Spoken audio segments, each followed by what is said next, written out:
what I did was I took our Zoom session from September 1st and I took notes on the Zoom session. So first thing I did was I wrote the title of the lesson. So Franklin Zoom 9-1. That was exactly what was written in the Canvas in the module.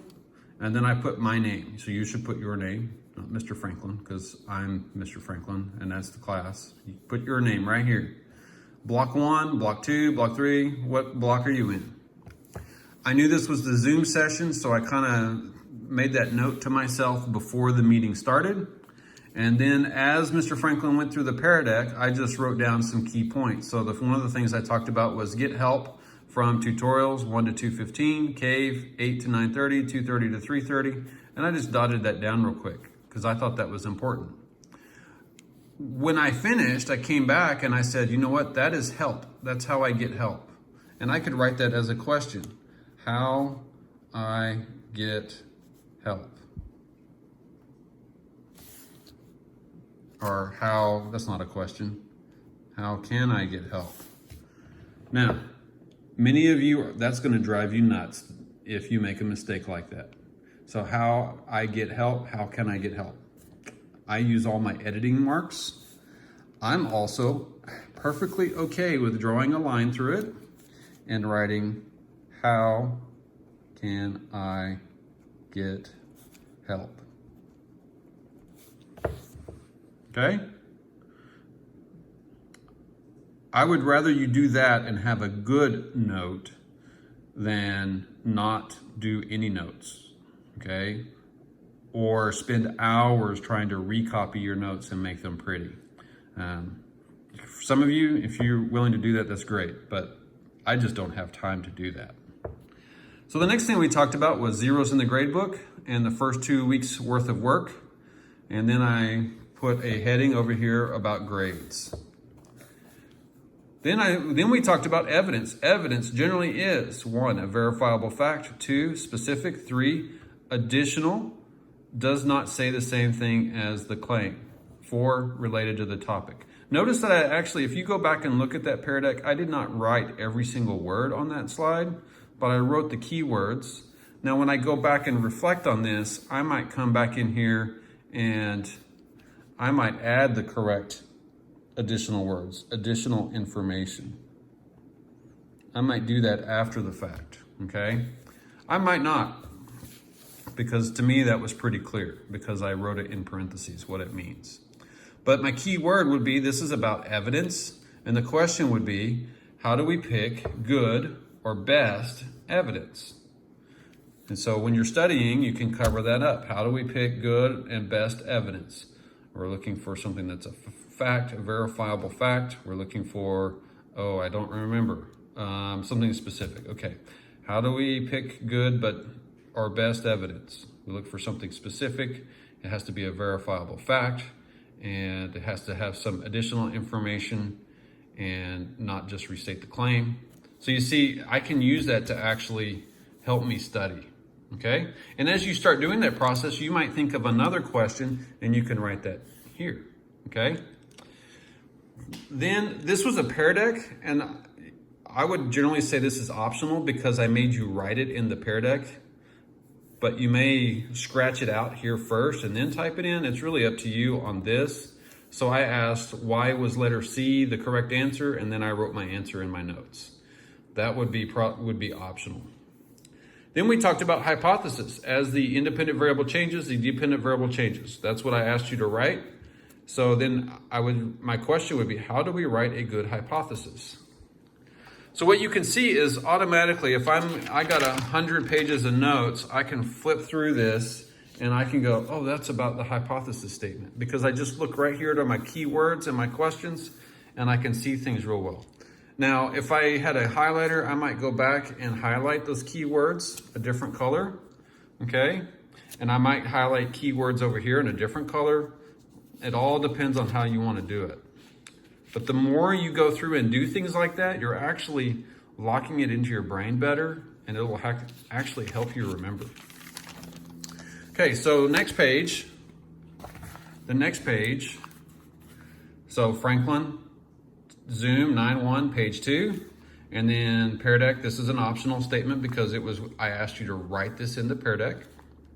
Then I actually said something.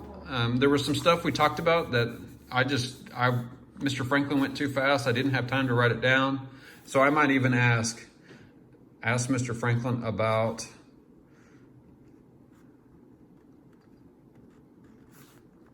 about 1.15. Okay? So that's even a note to myself to say, hey, I didn't get everything, okay?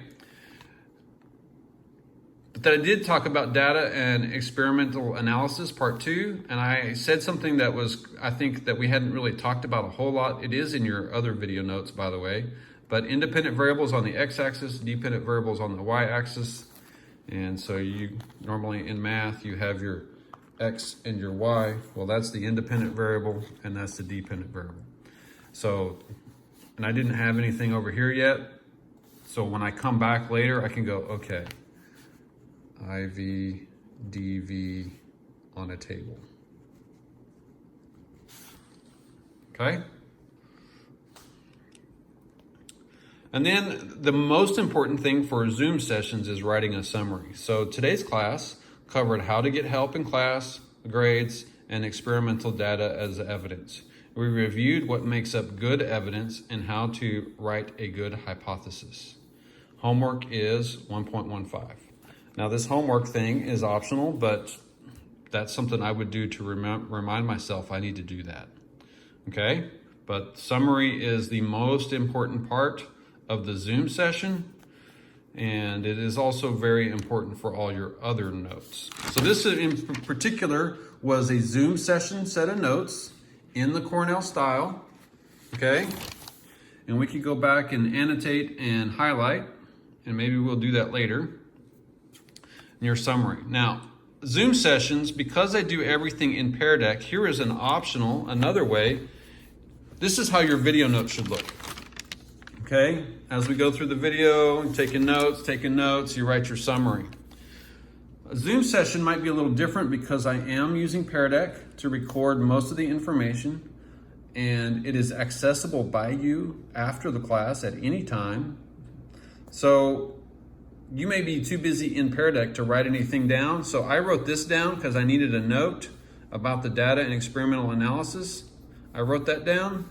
And then I wrote a summary about the class. Today's class covered how to write a good hypothesis and how to recognize good data. Okay, well, 2 days later, I come to the next class and I go ahead and put it on the same page.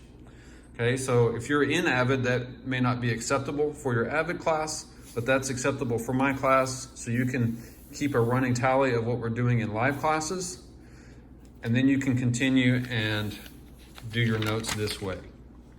Now, this running journal of notes is only for Zoom.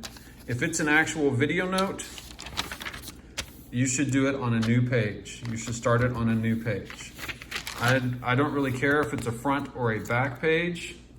I do recommend that you consider only starting notes on a front page, because then as we come back later and add information, you have blank space to fill in.